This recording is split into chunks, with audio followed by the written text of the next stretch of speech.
दोस्तों नमस्कार, स्वागत है आपके अपने YouTube चैनल एग्रोटेक स्टडी में। और दोस्तों मैं हूं अरविंद यादव। दोस्तों 12th एग्रीकल्चर का जैसा आपको पता है ब्लूप्रिंट आ चुका है, तो उसी के आधार पर अब वीडियो बनाना मैंने स्टार्ट कर दिया है। तो दोस्तों आज का जो वीडियो है वो आपको बता देता हूं। एलिमेंट ऑफ साइंस यानी कृषि विज्ञान एवं गणित के मूल तत्व आपका जो सब्जेक्ट है चैप्टर नंबर 4 है, जिसका नाम है विद्युत या इलेक्ट्रिसिटी। दोस्तों इस चैप्टर में आपको पता है एक 2 नंबर का प्रश्न आएगा, यानी ये चैप्टर 4 नंबर का है और जिसमें 2 आपके ओटी पूछे जाने हैं। तो दोस्तों 2 ओटी आपके जो पूछे जाएंगे उनके आधार पर मैंने ये पूरा आपको वीडियो बनाया है। दोस्तों इस वीडियो के अंतर्गत मैंने 20 आपके फैक्ट रखे हैं, 20 ओटी आपके रखे हुए हैं। इनमें से ही आपको आपके एग्जाम में 2 ओटी मिलने वाले हैं। तो ठीक है दोस्तों, तो इस वीडियो को लास्ट तक देखें, अच्छे तरीके से पढ़ें और समझते जाएं। ठीक है दोस्तों, तो हम इस वीडियो की शुरुआत कर लेते हैं। दोस्तों सबसे पहले हम बात करते हैं नंबर 1, एसआई पद्धति में विद्युत धारा का मात्रक एम्पियर होता है। बिल्कुल दोस्तों, आपको याद करना होगा कि एसआई पद्धति सिस्टम ऑफ इंटरनेशनल होती है। ये इस पद्धति में जो विद्युत धारा है उसका मात्रक कौन होता है? एम्पियर होता है। ठीक है दोस्तों, दूसरा आपका क्वेश्चन है, किसी चालक के सिरों के बीच, कोई चालक है उसके सिरों के बीच विभव अंतर तथा उसमें बहने वाली विद्युत धारा के अनुपात को ही प्रतिरोध कहा जाता है। दोस्तों अगर आपसे पूछे कि प्रतिरोध किसे कहते हैं, तो ध्यान रखना आप लोग, किसी चालक के सिरों के बीच विभवांतर तथा उसमें बहने वाली विद्युत धारा के अनुपात को ही प्रतिरोध कहा जाता है। दोस्तों नेक्स्ट तीसरा पॉइंट है आपका, विद्युत प्रतिरोध का मात्रक ओम होता है। इस पॉइंट को तो आप पहले से ही जानते होंगे कि विद्युत प्रतिरोध जो होता है ना उसका मात्रक आपका ओम होता है। चौथा पॉइंट है दोस्तों, विशिष्ट प्रतिरोध का मात्रक ओम डैश मीटर होता है। इसको याद कर लेना, कंफ्यूजन बहुत बड़ा वाला होता है कि विद्युत प्रतिरोध और विशिष्ट प्रतिरोध में दोनों का अलग अलग मात्रक होता है। और दोस्तों जहां तक मुझे लगता है कि एक मात्रक आपको एक ओटी जो है ना जरूर मिलेगा मात्रक से रिलेटेड, इसलिए आप लोग इनको अच्छी तरीके से याद कर लें। दोस्तों इसमें समझाने वाली बात ज़्यादा नहीं मिलेगी। अगर आपको समझना है पूरे चैप्टर को, ओटियों को जनरल क्लियर करना है, तो दोस्तों आप हमारे प्ले लिस्ट में जा कर के इस चैप्टर को अच्छी तरीके से पढ़ सकते हैं। फिर आप इसके ओटी पढ़िए तो आपको और समझ में आ जाएगा। दोस्तों बाकी चीज़ें याद करनी की है, उनको आप अच्छी प्रकार से याद करते चलिए। दोस्तों आप नोट्स भी बना सकते हैं, उनके साथ इनको लिखते भी चलिए।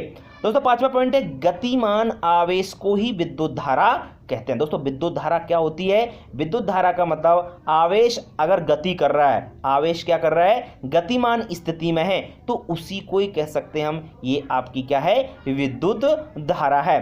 दोस्तों विद्युत प्रतिरोध के व्युत्क्रम को विद्युत चालकता कहते हैं। दोस्तों विद्युत प्रतिरोध होता है, उसकी व्युत्क्रम को क्या कहा जाता है? विद्युत चालकता कहा जाता है। तो दोस्तों आपके 6 पॉइंट जो थे वो आपको उम्मीद करता हूं समझ में आए होंगे एवं याद करने की आप इनको कोशिश करेंगे। ठीक है दोस्तों, बात करते हैं हम आगे नेक्स्ट आपके 7वें पॉइंट की। दोस्तों 7वां पॉइंट आने से पहले बता दूं, आप वीडियो अंत तक देखिए, 20 पॉइंट आपको मिलने वाले हैं। तो 7वां पॉइंट है, आसुत जल में विद्युत धारा प्रवाहित नहीं हुई। दोस्तों जो आसुत जल होता है, बोले तो डिस्टिल्ड जो वाटर होता है दोस्तों, उसमें विद्युत धारा प्रवाहित नहीं होती, मतलब उसमें करंट नहीं आता है, सीधी सी बात है। दोस्तों नेक्स्ट आपका है, किसी चालक में उत्पन्न ऊष्मा की मात्रा चालक के प्रतिरोध के समानुपाती है। That is very important point दोस्तों। किसी चालक में उत्पन्न जो ऊष्मा होती है, कोई चालक है अगर उसमें ऊष्मा उत्पन्न हो गई है तो ऊष्मा की जो भी मात्रा है वो चालक के प्रतिरोध के समानुपाती होती है। क्या होती है? समानुपाती। दोस्तों नेक्स्ट पॉइंट है आपका नंबर, पृथ्वी पर विद्युत विभव शून्य माना जाता है। पृथ्वी पर अगर ये पृथ्वी है अपनी, यहाँ पर जो विद्युत विभव है, और विद्युत विभव क्या होता है इसको अच्छी तरीके से समझने के लिए आप लोग हमारे वीडियो देख सकते हैं। चैप्टर नंबर 4 आपका प्ले लिस्ट में आपको मिल जाएगा दोस्तों। तो पृथ्वी पर विद्युत विभव जो होता है वो बिल्कुल शून्य माना जाता है। दोस्तों नेक्स्ट पॉइंट है, कांच की छड़ को अगर रेशम के कपड़े पर रगड़ें तो कांच की छड़ में उत्पन्न आवेश को धन आवेश कहा जाता है। बिल्कुल दोस्तों, कांच की छड़ को रेशम के कपड़े पर रगड़ने पर कांच की छड़ में उत्पन्न आवेश क्या कहलाएगा? धनावेश। दोस्तों यहाँ पर एक पॉइंट और बताना चाहूँगा, ऋणावेश। दोस्तों आपकी जो छड़ होती है ना, कांच के अगर हम बिल्ली की खाल पर रगड़ते हैं तो वहाँ पर जो उस क्षण में उत्पन्न आवेश को आप क्या कहते हैं, ऋणावेश कहते हैं। उसी तरीके से धनावेश है। थोड़ा सा आप लोग याद रखेंगे इस पॉइंट को। दोस्तों नेक्स्ट नंबर बात करते हैं 11 की, कि समविभव पृष्ठ पर विद्युत क्षेत्र की तीव्रता शून्य होती है। दोस्तों जो समविभव यानी समान जहां पर विभव होते हैं आपका, वहां पर जो पृष्ठ होता है वहां पर विद्युत क्षेत्र की जो तीव्रता होती है वो बिल्कुल शून्य होती है। दोस्तों समविभव पृष्ठ क्या होता है, इसकी विशेषता क्या है, क्या गुण है इसके, तो आप ये पढ़ने के लिए, अच्छी तरीके से समझने के लिए आप हमारी प्लेलिस्ट में जाकर पढ़ सकते हैं। दोस्तों बल्ब का फिलामेंट टंगस्टन का बना होता है। बल्ब तो जनरली सबने देखा होगा, तो बल्ब दोस्तों सब जानते हैं, उसमें जो आपका तार रहता है बिल्कुल पतला, वो किसका बना होता है, विशेष याद रखना, टंगस्टन का आपका तार बना होता है। ठीक है दोस्तों, बात करते हैं नेक्स्ट 13वें पॉइंट की। दोस्तों आवेश का मात्रक कूलाम होता है। बिल्कुल जो आवेश होता है, आवेश दो होते हैं आपको पता है, ऋणावेश और धनावेश, तो उनका जो मात्रक है वो क्या है दोस्तों, कूलाम है। नेक्स्ट है आपका विद्युत क्षेत्र की तीव्रता का मात्रक दोस्तों न्यूटन प्रति कूलम। दोस्तों 6 से 7 आपके मात्रक हैं इसमें। 6 से 7 मात्रक में मैं ज़्यादा तो नहीं कहूँगा, लेकिन आपको 95% से 99% तक आपको ये मात्रक जरूर आपके एग्जाम में मिल जाएगा। दोस्तों बात करते हैं विद्युत धारा। विद्युत धारा एक अदिश राशि है। दोस्तों दो तरह की राशि होती हैं, एक सदिश राशि और दूसरी अदिश राशि। तो आपकी विद्युत धारा अदिश राशि है, याद रखें। दोस्तों किसी चालक की लंबाई आधा होने पर उसकी चालकता अपरिवर्तित रहती है। बिल्कुल कोई भी चालक है, उसकी लंबाई अगर आप आधा कर देते हो तो उसकी चालकता पर कोई फर्क नहीं पड़ता, मतलब चालकता जितनी है उतनी ही रहेगी, यानी अपरिवर्तित रहती है। दोस्तों विद्युत परिपथ, कोई विद्युत परिपथ है आपका, वहां पर अमीटर को श्रेणी क्रम में जोड़ते हैं। जो अमीटर होता है उसको श्रेणी क्रम में ही जोड़ा जाता है।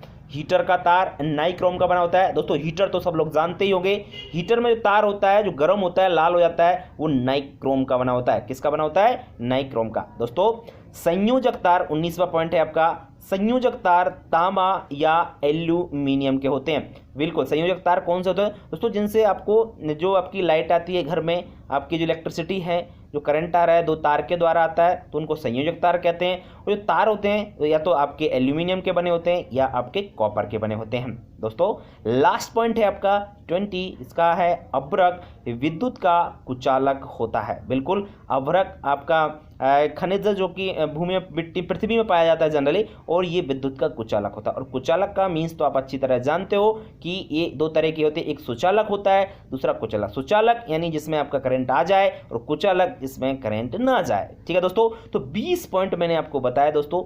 20 वो फैक्ट आप अच्छी तरीके से याद करें, समझें। कहीं प्रॉब्लम हो तो आप हमें कमेंट बॉक्स में लिखकर ज़रूर बताएं। दोस्तों पढ़ना स्टार्ट कर दीजिए। आज से आपको पर डे एक वीडियो ज़रूर मिलता रहेगा, आप बिल्कुल परेशान नहीं होंगे।